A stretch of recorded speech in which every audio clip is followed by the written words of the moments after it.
Good morning, and thank you for joining me on another episode of the Roundtable Talk Show. I am your host, Sharifah Hardy, and I have been speaking backstage with my guests. And I can tell you right now, we are going to learn a lot, but we're also going to have a lot of fun. So I'm going to ask you to do what I ask you to do each and every day, Monday through Friday. Go out and wake somebody up. They need to wake up. They need to get up and they need to tune into the show. Maybe they're an entrepreneur. Maybe they're a small business owner. They have questions, or maybe they're at their job and they want to take that entrepreneurial leap. This is the show for them because we have the experts that share their tips, stories, guidelines, strategies on how to build your business and how to make you a better person. So while you're going ahead and sharing the show, I'm going to go ahead and introduce my very first guest, who is Angela Proffitt. Angela is an award-winning 8-figure entrepreneur and CEO of GSD Creative. She is no stranger to the spotlight and is currently the host of the Business Unveiled podcast. As a consultant with several books, as well as an in-demand speaker, Angela has appeared on ABC, CMT, TLC, as well as other national networks, with a degree in psychology and proven expertise in productivity. Good morning, Angela. How are you? I'm fabulous. Thank you so much for having me. I'm excited to have you here. Now, I started with you first for a reason. I have been told that men don't talk. Well, us women, we can lead the show if we need to. Right. That's why I said I got to talk to Angela. She's going to help me out. We're going to do this show. We're going to have this conversation. So if they are quiet, then guess what? We'll talk, right? I got you, girl. Now you're in demand, you're speaking, and I'm pretty sure even though you probably went virtual over the last year, your speaking engagements did not stop. What have you been up to? Oh my gosh, we have been up to doing so much. And you're absolutely right. Even before COVID, we were a pretty virtual company. That's where productivity definitely comes in. And so I probably went from doing about 30 speaking gigs on the road to 3 to 4 a week. I look at the whole virtual component as a blessing and an opportunity because we've actually been able to reach so many more people that wouldn't have been able to travel. And so I've been speaking and teaching and doing a lot of productivity and helping people GSD, which is get shit done. Well, I like that GSD. I'm gonna have to use that in my life. We need a GSD. Let's make this happen, people. That's right. Now, let's talk about your podcast. What inspired you to launch your podcast? So much like you, I love to talk and I'm a connector. I love to connect people. And I grew up in the mental health industry. That's what I went to school for. And then my family had a wedding venue for 35 years. So I grew up in the event and wedding planning and designing once Pinterest was born, and accidentally grew this company for 20 years when I paired mental health with really helping people understand how to spend emotional money in the luxury wedding space, and then started to do a lot of consulting, traveling the world and doing destination events. And really people were asking me, how are your people so happy? How are your clients? Like, are they really that happy?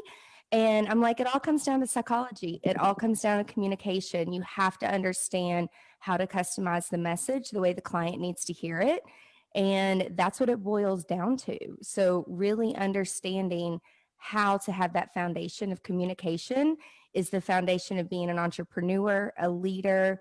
Anything in business comes down to communication. Now, you mentioned our mutual love of talking or speaking. I used to always growing up, I used to always think about people who from the day they were born knew what they wanted to do. I used to be so like, I don't want to use the word envious, but I was like, I want to do that. I just kind of find myself. I never knew what I wanted to do. Some people from the time they were born, they knew they wanted to be a doctor. They knew they wanted to be a lawyer, whatever it was.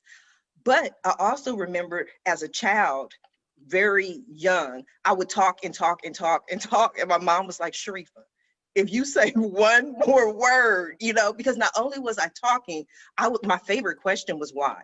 And I would ask why, no matter, I'd be in the grocery store, Mom, why is that lady so big? Like just all these different questions. And now at 45, I'm a talk show host. And so people say, that's my gift. Did you find your gift or did you always know that was your gift? Well, I would definitely get in trouble for ever since from the moment I was in preschool to talking. Like I was always in trouble for talking.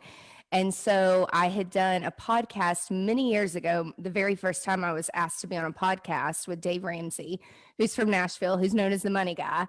And one of the guys that was doing his podcast started his own business years later and reached out to me and said, you have fascinating stories. Like, you have really crazy stories. Not only from, I was raised by an undercover drug dealer father to being in the wedding industry and working with a lot of people in the public eye. I live in Nashville. He said, would you be interested in starting a podcast? Because I want to help develop you. And I really think that you could share a lot of what you've learned in like mental health and productivity and weddings and like all these things correlate, but I don't really understand. And he's like, I want to know more. Tell me more. And so he got me onto the path of working with me for about 3 years. And we started a podcast. We actually started it for the wedding industry. And then about 3 years into it, we noticed that creatives really needed more business help because they don't like to do the business part. I'm a creative and I was that girl for about 10 years until I surrounded myself with the right people who actually helped me understand, like, girl, you got to get your shit together and run a business, because I didn't go to school for that. So I learned real quick how to do my numbers, how to run a business. It took me a few years, but after, again, having the right people around me, I was able to actually scale my business, understand how to do online things, understand how to do a podcast, how to have a YouTube show, how to monetize those things. And we're still learning and we're still growing. We never stop learning. So I'm always Absolutely. talking like you. I know, that's what I'm saying. I have so many more questions. I've never in my life heard of an undercover drug dealer, but I have to introduce the next guest. I'll come back a little bit later and we'll figure out I've heard of undercover police officers, but undercover, okay. I'm going to introduce my next guest and I'll be back, Mr. Leigh Fatzinger. Leigh is the founder and CEO of Turbine Labs, an AI software company he founded in 2014 to address a simple yet widespread issue among decision makers and teams. Accessing accurate, objective information is too difficult. Leigh is also the founder of the news site, The Neutral, enabling readers to get balanced news from a single source. Good morning, Leigh. How are you? How are you doing? It's great to be on and meet everybody. Such a diverse group. It's really great. Yes, and we get to learn. Do you know what an undercover drug dealer is? I'm like you. I had not heard that term before. Undercover police officer, yes, but I would just say that an undercover drug dealer would be a criminal. Is that just is it all running cocaine on trains, like running drugs so on the train system. Let's just you call it one. I'm just curious because that was just me. Leigh, tell us about yourself. Who are you and what do you do? Well, so I live in Cherry Hills Village, Colorado, where it's snowing right now. It's outside of Denver.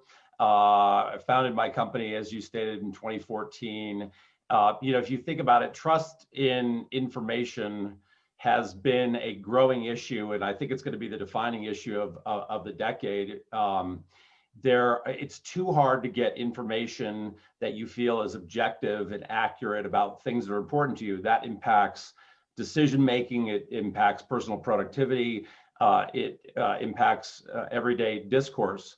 So we have a company called Turbine Labs that's developing artificial intelligence software to help decision makers sort of understand the world that's outside of them without having to spend hours and hours doing searches and wondering if something is real news or misinformation.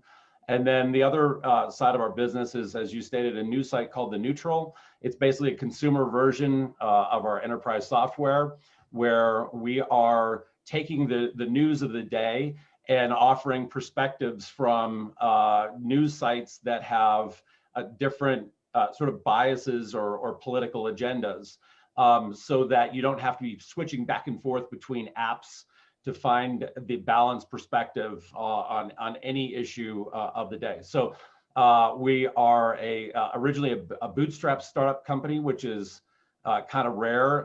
We now have 36 employees in 7 states, and are growing like crazy, because there's problems with information and misinformation in the market right now.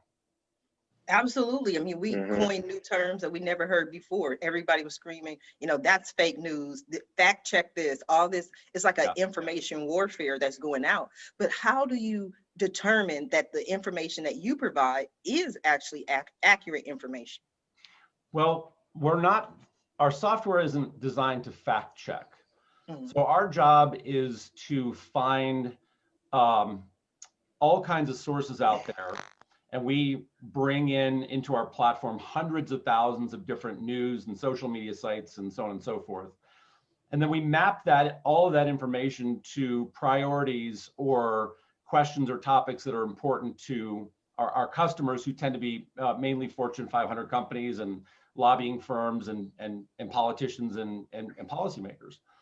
And so our job is to bring in all of this information. If you get a Google News alert, and it's got a list of hundreds of stories, and you say, listen, I just want to know what is actually happening from an objective, balanced point of view. The truth tends to lie somewhere in the middle.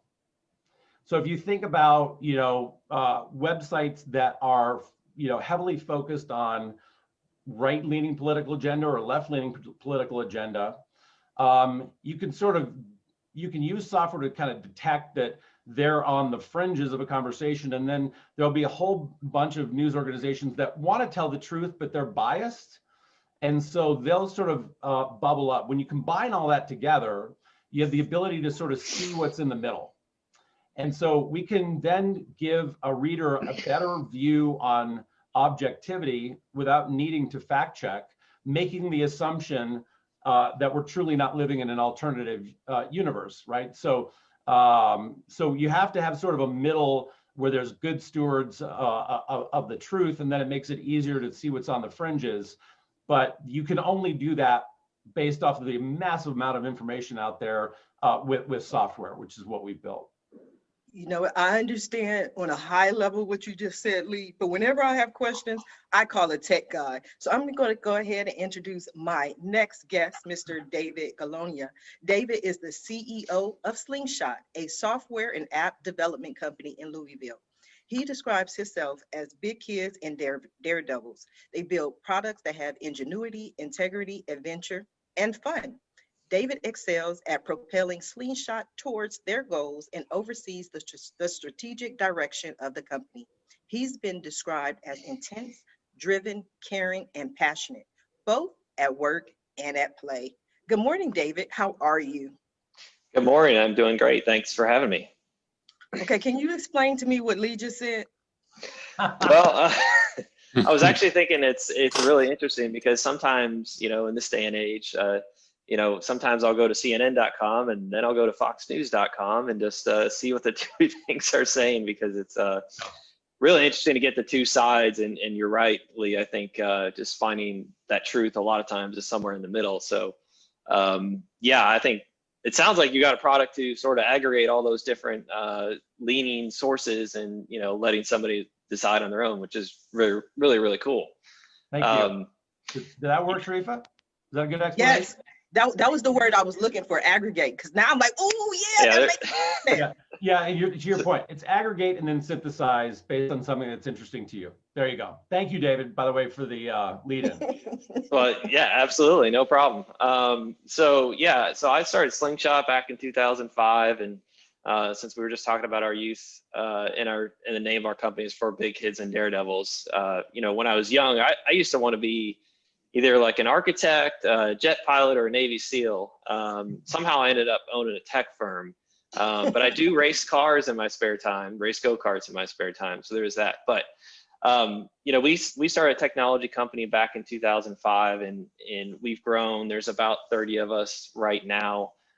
We do a lot of cool stuff, and we get to work with small businesses, some entrepreneurs, medium-sized businesses, some large companies. So we sort of see the gamut of what's going on in the tech world, and it's really exciting because we can see technology can really change in the entire course of a business. If you're an entrepreneur, getting involved with an entrepreneur very early on when they have an idea for some tech and just helping them, guide them is a lot of fun. That's sort of my passion, and we get to like I said, we're called For Big Kids and Daredevils, and the big kid part of that is we get to have fun. We like working with these people. We get to be creative.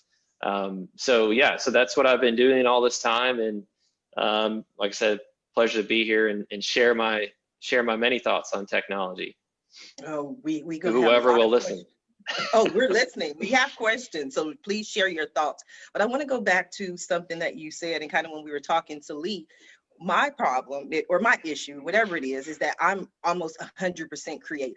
Like, I just come up with these weird ideas at 3 o'clock in the morning. I'm like, this is what we're going to do.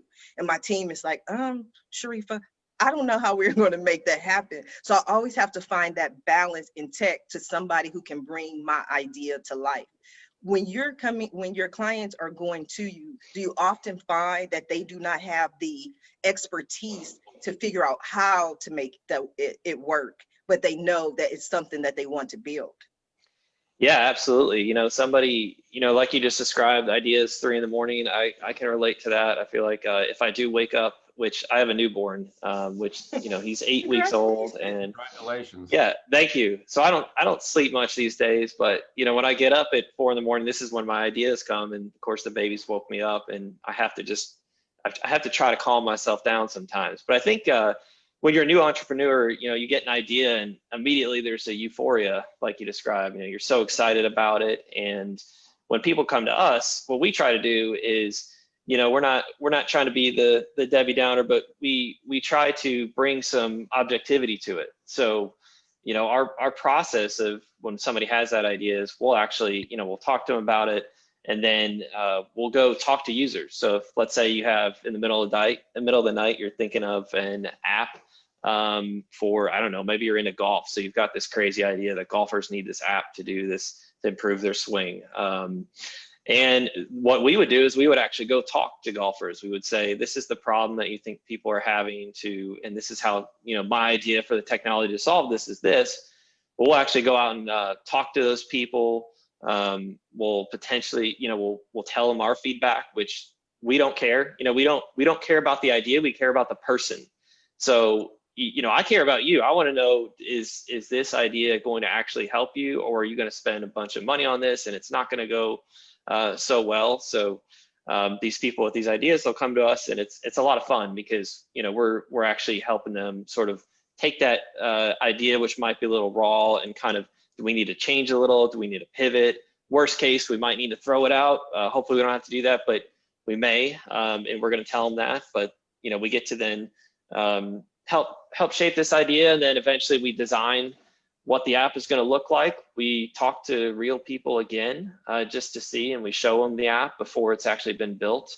And this allows us to see, is this app still going to be a good idea? Are people going to respond to it? And then eventually we build it. So we get to step with them from the beginning of the journey to the end, and it's definitely a really exciting, fun place to be.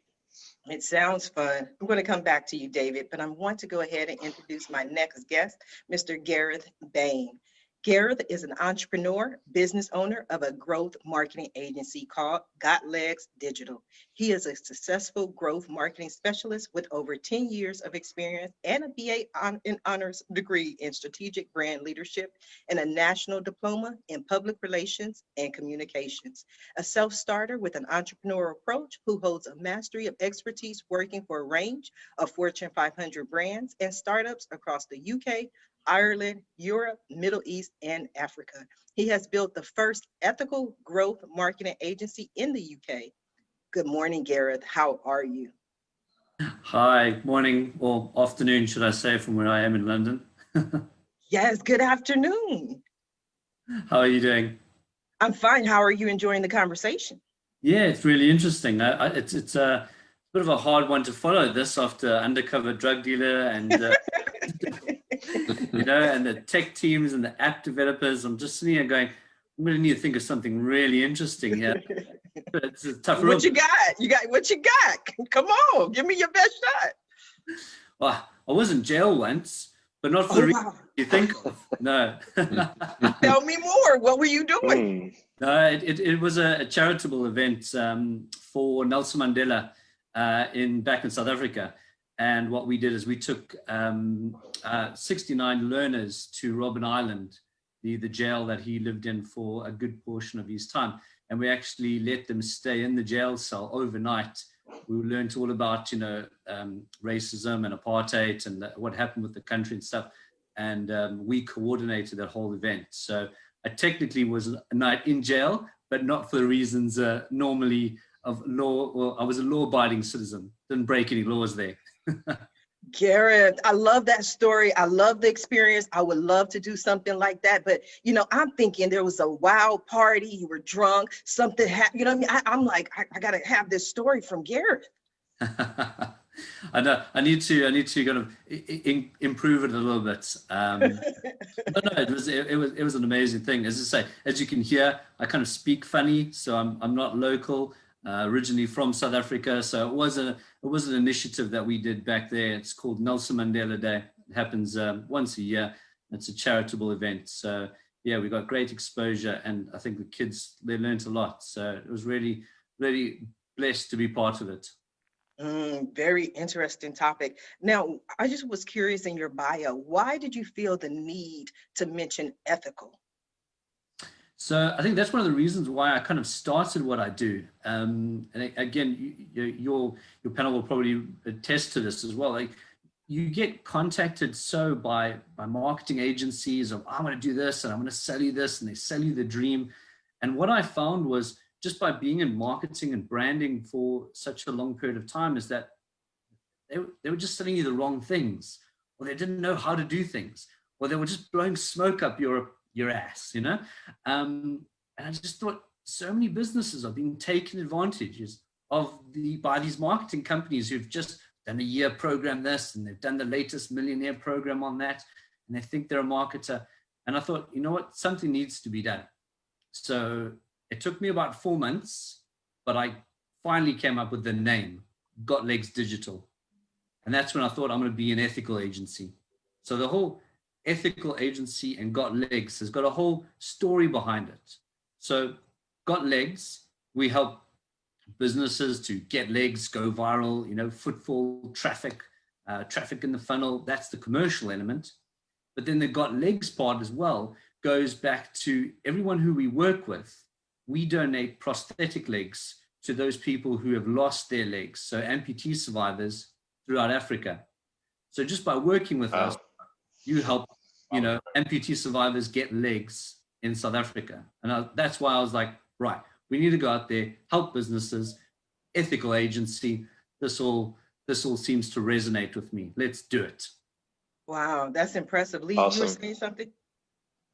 No, I was just going to say that's incredibly impressive, and I'm curious about the logistics and how you find those that are. This is not donating a pair of glasses or shoes once you buy a pair of glasses or shoes. This is a highly expensive and specialized thing that you're trying to outfit somebody with, and it's extraordinarily noble.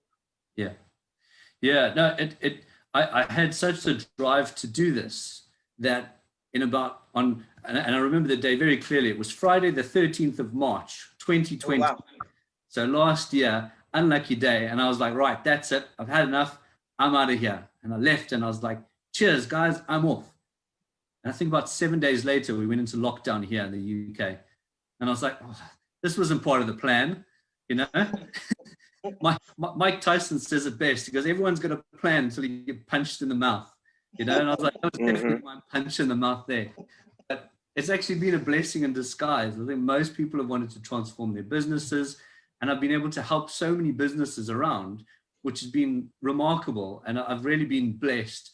And actually at 9 o'clock your time in the US, we actually were announced as one of the top UK advertising and marketing agencies in the UK for 2020 by Clutch. So congratulations. Awesome. Congratulations. Really yeah, happy. very good. Hey, Gareth, Gareth, I have to introduce my next guest, but I wanted to know, does got legs get shit done? We're all about getting shit done. I'm gonna come back to you. I'm gonna introduce Mr. Brian Morton. Dr. Brian Morton is an entrepreneur, a teacher, and he has a decade of experience teaching in the field of education.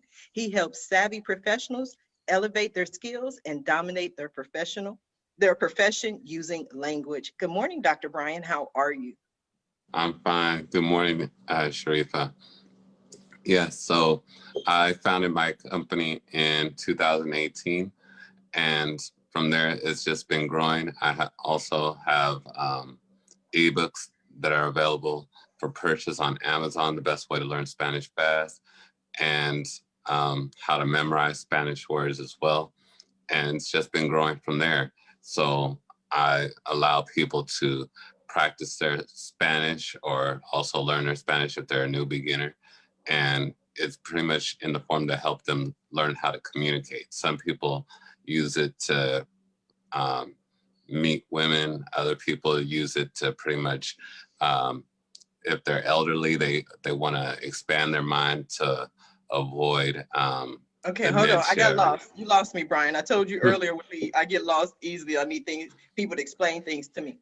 Okay, let's go back to using it to meet women. Like out of everything in language, the focus is on using it to meet women? Yes, please explain. Some people, they try to use it in a way to introduce themselves in Spanish to meet women that are Latina. And so they use it as an introductory set, is in a sense as a pickup line. So they might start as that you, not to cut you off, but that's what I tend to do. It would seem like, okay, so are you saying that they learn just a few words in Spanish, or they're learning the entire Spanish language just to get a girl?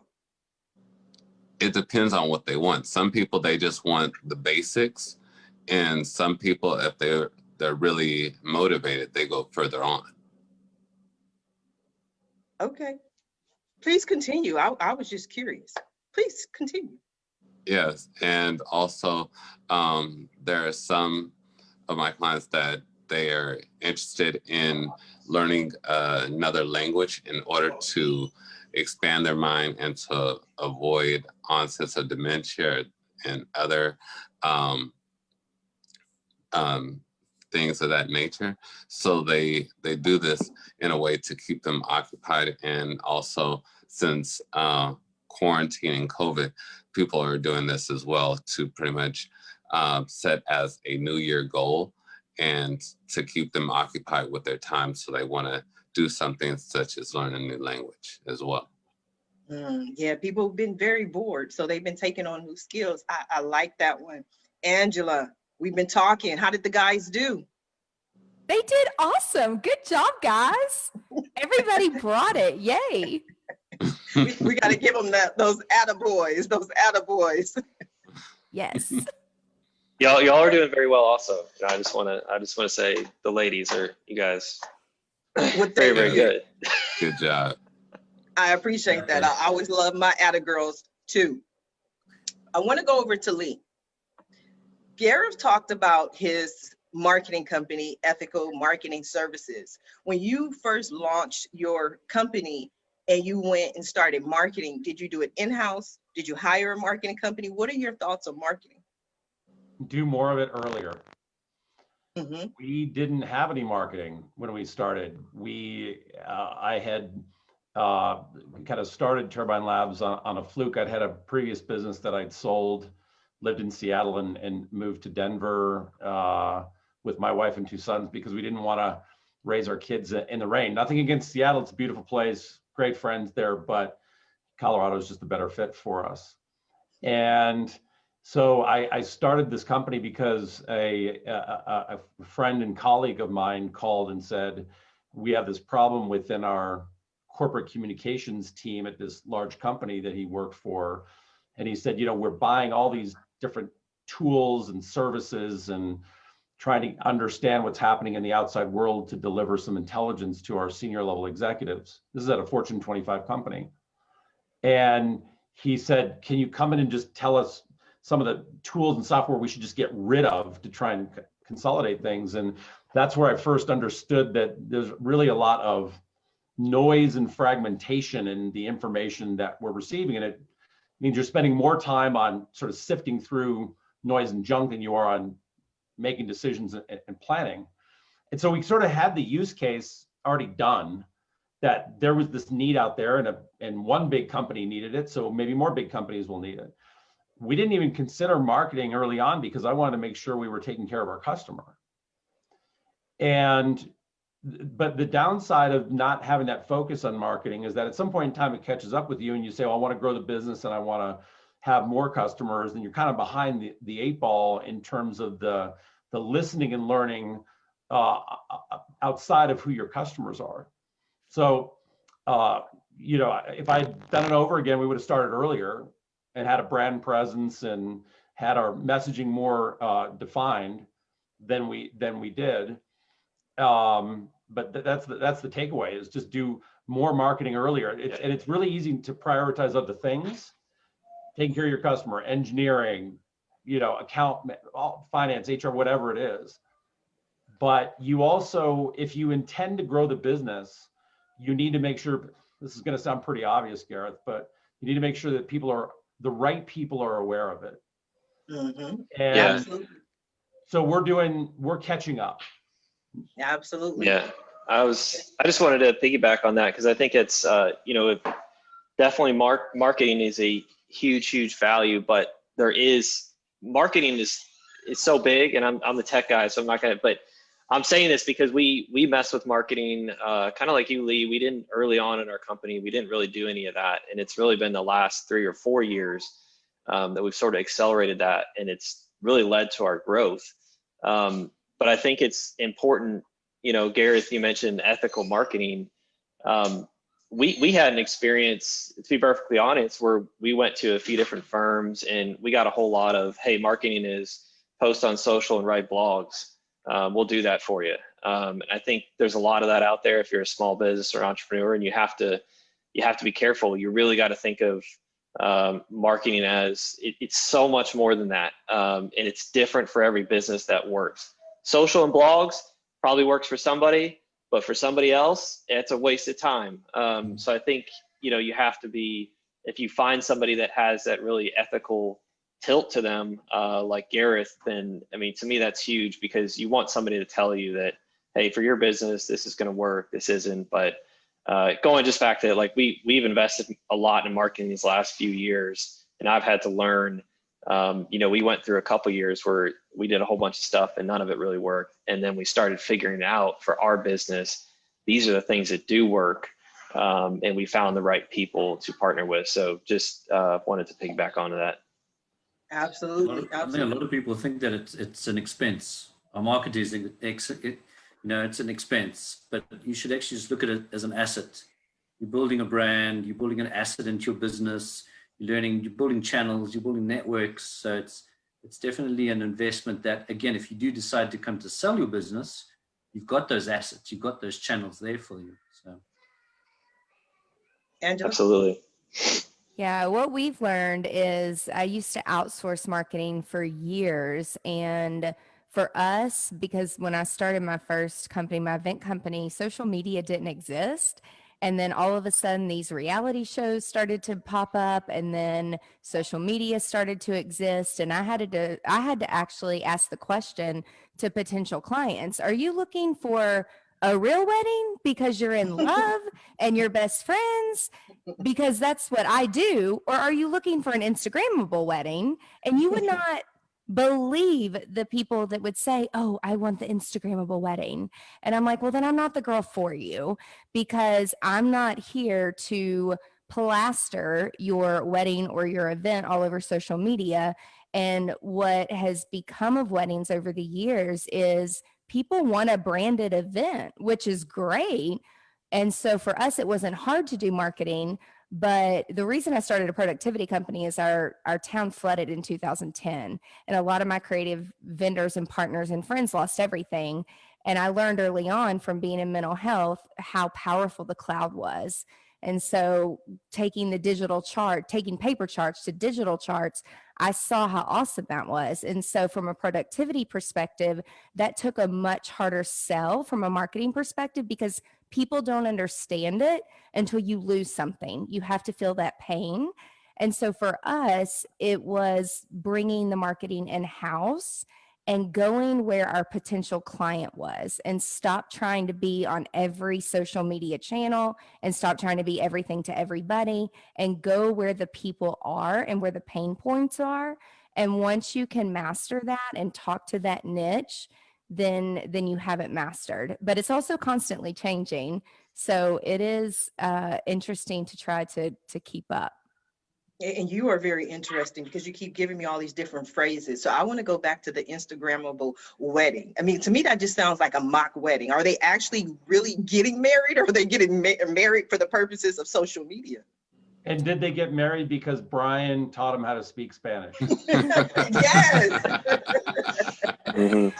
So, Brian, I've had to hire translators because, I mean, we work with people all over the world, and I only speak English. And this was before the translator app came out. But yeah, it's really crazy to me because, you know, the older I get, the younger the generations get, and the younger they seem to get married. And some of the amount of people that would come to us, it's crazy to me. They're building these faux lives online just for people to think that they're happy and their love is real. And I literally look at people sometimes. I'm like, that's great that you've built a life around Instagram, but do you have an email list? Do you own your own audience? If Instagram goes away, just like TikTok almost went away, are you still going to be able to have a life? Or yeah, and that's what, and then I started to really educate people on, you've got to own your own audience. You got to have an email list. You've got to have consistency. You've got to have a marketing plan. You can't rely on a third party social app to build. You can, but it can be ripped out from under you like that. Are we still talking about weddings? No, I don't know. We're moved on to consistency I and didn't know you marketing. needed to have a marketing plan for your wedding. Well, that's what I'm saying. Like, whenever I'm meeting with some of these couples, they are marketing their love for each other in having a wedding, and it's like they want this show, but they're also doing a marketing ploy. And then some people have this really undefined scope of, oh, I can just get everything for free. If I get everything sponsored, if I have 1 million followers, I can just get everything for free. And in the real world, like, it doesn't work like that. It really doesn't. I mean, we all run a business. It's really shifted over the years from how weddings have like come into the marketing play of things. That's why I don't do a lot of weddings anymore. When was the first time that you heard that somebody wanted an Instagrammable wedding? What year was that? I would say I'd have to Google the year that Pinterest came out. It was definitely when Pinterest came out and people started to pin all these things. And they would say to me, I want my wedding to look like that so I can put it on my Instagram. And I'm like, well, do you know how much that cost? And what exactly are we looking at?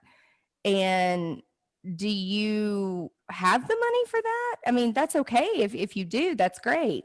But that's the challenge with the luxury wedding market now, is people don't understand what things cost. So as Americans, we know if we call up our attorney, we're going to get a bill for $425 an hour. The attorney industry has done a phenomenal job of educating the public on why their degree is so amazing. The wedding industry is so unregulated, and you can put all this garbage out on TV, and you can put all this garbage and all this marketing out through Instagram and Pinterest, and now there's more social platforms, but what does it really turn into? Yes, I would like to, didn't mean to cut you up. I want to discuss that because it's a whole topic. Gareth, what are your thoughts on what Angela was saying? Yeah, it's really interesting. I mean, I know growing up, what do you want to be when you grow up? I want to be a doctor, I want to be a lawyer, I want to be a mechanic or an engineer. Now, what do you want to be? I want to be an influencer, I want to be a YouTuber, I want to be on TikTok, and you're just like, is that a real job? Like, what is that? And those people are making tens of thousands of pounds, dollars every day from just doing things. And you just think, okay, but let's discuss that then, Gareth, because when you say that, okay, I want to be an influencer, I want to be people can laugh at that, but the most, I think the highest grossing YouTube video for 2020 was like an 8-year-old. And he literally made millions of dollars. So it's doable. I talk to people and I encourage people, if you really want to market, if you really want to get your message out there, you're really going to have to create some type of brand where the world sees you as an influencer or expert. Definitely. I mean, it's what Angela said as well. You need to build that brand. You need to go out there and be, I think the one thing is consistent as well. Everyone wants to be an influencer today, but after a month later, when they haven't got their 100,000 followers, they're like, no, it's not for me, But the power that these influencers have and the third-party endorsements. So again, from a marketing side of thing, if you can get your brand to an influencer and they can get the message out about something like that, is hugely powerful, as opposed to running a Google ad or, again, as David said, a blogger on social media, But how you do that, I think it's getting more and more and more competitive, because, you need to be different. You need to be unique. You need to, find the pain point that you're solving. And again, the more influencers there are, the fewer and fewer pain points they become, because other people are tapping into those little markets. Angela, I think it all. Sorry, Angela, speaking of lawyers, if you go back to those first weddings that you were planning, how many of those couples do you think are still together? So the early on, those couples are they're still together. So it's the ones that you work with that you didn't turn away, because the ones that you turned away were they just wanted an Instagram wedding. Yeah, and that's not what I do. Like, I want to help real people who are really in love, who are really best friends, spend their money and have this badass party, dinner party with all their best friends and family. It's not fun to take millions of dollars and put on some show. I felt like I was running a Vegas show, which is all fun, but when people are arguing and fighting over stupid shit, where I'm like, there's way bigger problems in the world, people. You can only do that for so long, where it's like, how many more islands can you go to and how many more islands can you work on, when you can just tell that the people are in it for the wrong reasons? It's not authentic anymore, and it takes the fun out of it. I hear you, but I'm planning on my first island purchase pretty soon. That's my ideas. I want to go ahead and buy that island. David, you were going to say something. Oh, I don't remember. Sorry, I got a HVAC going on here in my house. It's okay. If not, I just saw the. I don't remember what I was going to say. I'm a big fan of weddings with your friends. I will say that. I got married in Mexico, so I had all my friends and really close friends and family with me for a whole week, and it was like a week-long party. And we had in the States, we went to a bar and had a reception. So that was all of it. Okay, so are any of those pictures on Instagram? No, I have an Instagram. I think I've only posted 5 or 6 times, so I'm not the guy to ask about influencer marketing. But maybe one day, I don't know. Maybe I'll get back on there after this call. Yes, yes. We also But got married in Mexico as well. But my wife she's the Instagram person, so it was Instagramming everything on that. So it was an interesting mix. Yes. Brian, I'd love to hear your thoughts. Gonna jump ahead and jump into the conversation. Thank you. Yes, what I was trying to say is that actually social media marketing is pretty easy. It's just that people don't really know how to do it, because I would prefer to spend maybe a few hours preparing my week to social media market compared to writing a blog that could take maybe a 3,000 word blog might take me maybe a day or two to write. And that's just for one blog itself. And think about if I have to write that maybe 3 or 4 times a week.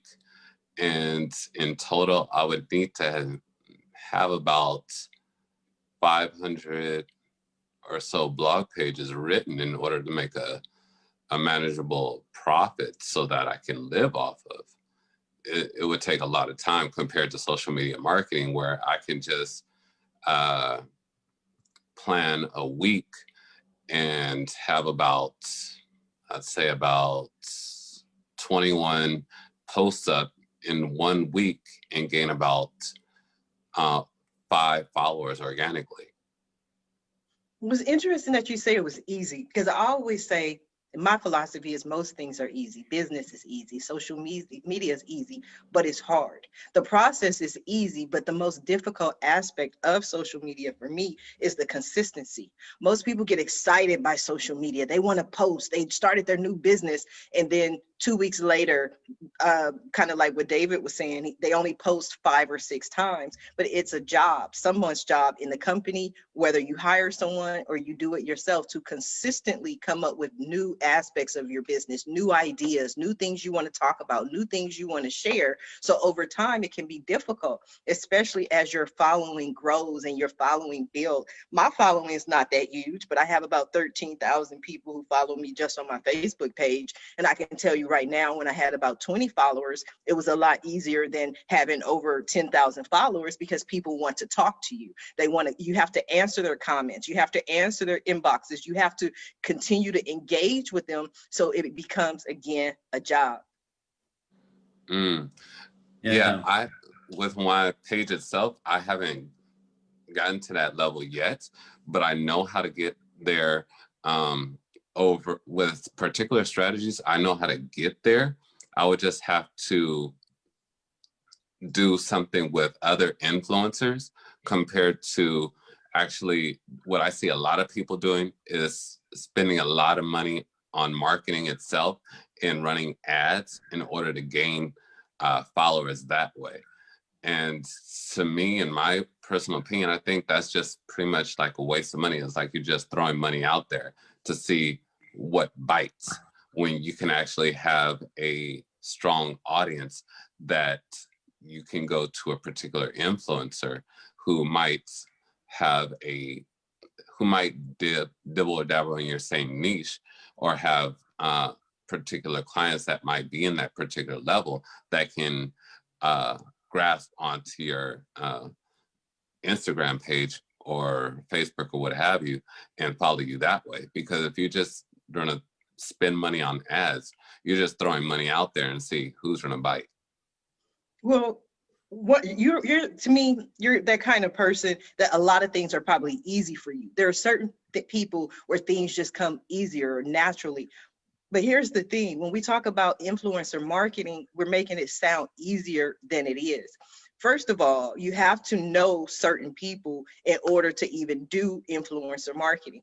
Influencers don't want you to, I could be like, Leigh, this is my product. You're amazing. You have 2 million followers. Post it for me, tweet it for me. And Leigh's like, no. Not because he's not a great guy, but because Leigh is protecting his brand, his image. And he doesn't want to necessarily, and I'm assuming, I'll ask Leigh a couple of seconds, but his focus is on his brand and what he's doing. And so maybe he's a good guy, he's feeling benevolent today. He's like, you know what, Sharifah, I'll hook you up. I'll go ahead and send that tweet out for you. And so he tweets it out, and I may not get the response that I want. And I'm like, Leigh, you got to tweet it again. Now, Leigh is not going to spend his life and his time tweeting and tweeting and tweeting his message. And if he does, I might have to, you know, write that check for a cool $5 million in order for him to take any number. That's just a random number.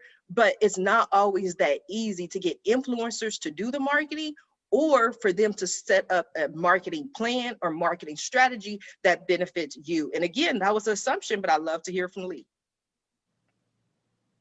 I'll state, I think that you have to be very cautious of your brand depending on the world that you're in. I mean, we built an AI software platform for executives and policymakers. It's hard to think about what an endorsement would look like, either, you know, as an influencer in our little specialized space, or, you know, out there in the world. So I think the other thing that you have to take into consideration is that sometimes these things that work in lifestyle or consumer don't apply to other areas. Candidly, I would like to see journalists become more influential, not necessarily being paid, but just sort of brought up, because we need better storytellers. We need more purveyors of facts and truths.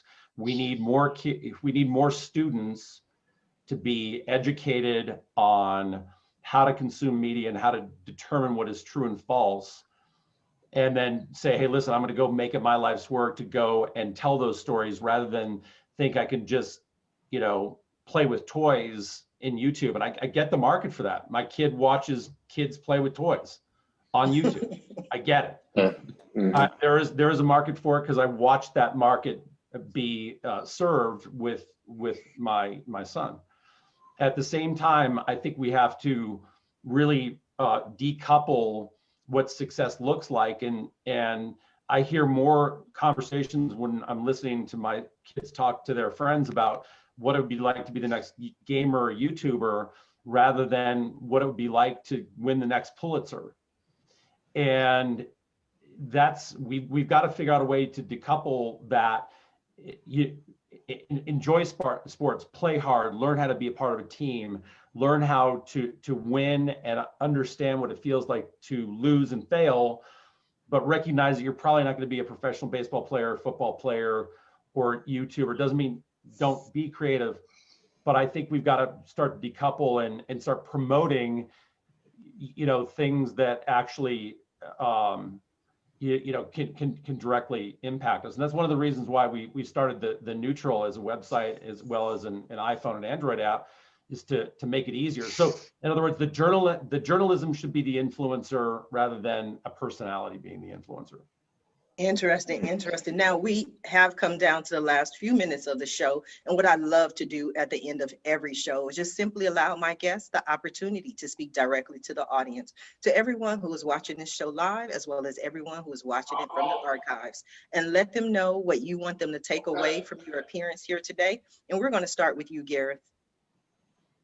Yeah, I'd say just anyone who's either in a business, looking to start a business, now is the perfect time. Again, create a strategy, put something in place that allows for that consistency moving forward. There's a lot of platforms out there that you can use. If you've got a strategy, you've got a plan, understand your customers' needs, your pain points, draft a message that meets those needs and those pain points. And then again, like Angela said, go out there, communicate with them, and you'll have a lot more people coming towards you. So best of luck. 2021 is a good year to get it started. Absolutely. Thank you, Gareth. Brian, what do you have for us? Well, I believe, like Gareth said, this is a perfect time for anyone to actually dive into create a business with the perfect kind of strategy and habits. They can become successful. One daily habit a day can actually lead to a lifetime of success if they are disciplined enough to continue with that strategic plan and put action in place with their habits. They can go far. Absolutely. Good to know. Thank you, Brian. Angela, what do you have for us? If you're an entrepreneur and you want to stop the distractions and become more productive, you can go to gsdsecrets.com, and there are some free videos there that I walk you through and share some secrets with you on how you can GSD and be more productive. So gsdsecrets.com. I'd love to connect with any of you. Absolutely. Thank you, Angela. Leigh, what do you have for us? Go to turbinelabs.com. At the top of the website, you'll see a banner for a briefing, an intelligence briefing that we deliver at 6:30 a.m. Pacific time every weekday about how to manage and lead through a pandemic. Everyone's feeling information overloaded. Everyone is completely fatigued by the year that we've been through. And so we publish every single day this free resource that takes the most high quality journalism, influencer content, and our own journalism and puts it into a 4-minute read. You can sign up for it for free at turbinelabs.com. And it's received by thousands of executives right now. And we'd love to have you as a part of the community. Well, thank you for that. I appreciate you. David, go ahead and take us out. Yeah, I just want to say to entrepreneurs and anybody with a tech idea out there, whether you had that idea at 4 a.m. or in the shower, my advice is talk to your users. First thing, talk to users, make sure that's a good idea. It's other people share the problem, and then find people that you trust that have high integrity, ethics. Work with those people. And then the last thing is, we've talked a lot about brand here. To me, find who you are. Brand is really who you are as a person. That's what it starts with, in my opinion. So be genuine. Be genuine when you're starting a business. Make sure it's something you want to do. It's not just you're trying to, for a high profile, let's grow it and sell it kind of deal. Find something that aligns with who you are. Carry that through in your marketing and everything else you do. And it's 2021. Be optimistic and go out there, and I won't say get shit done since that's been trademarked. I don't want any lawsuits after, but just go out there and kick some ass. Kick some ass, get shit done. Tomato, tomato. Wonderful. I want to thank you all for being guests on today's episode of the Roundtable Talk Show. And I especially want to thank everyone who tuned in to watch this show live, as well as everyone who is watching it in the archives. Whether this show was 2 weeks ago or you're watching it 2 years from now, it doesn't matter. We still appreciate you tuning in. We appreciate you sharing the show. But as always, please don't just watch the show. Please don't just share the show. Please support our guests. Our guests are here this morning to help you, to support you, to provide you with information that can help not only your business, but your life. So please support them. Their website links are in the Facebook post. Also, if you reach out to them, please follow them on social media. Let them know Sharifah Hardy says hi. Now, if you're interested in more ways that I can help your business, or maybe you want to be a guest on the Roundtable Talk Show, please visit my website at AskSharifah.com. Until tomorrow morning at 8 a.m. Pacific, everyone have a safe and a blessed day. Bye now.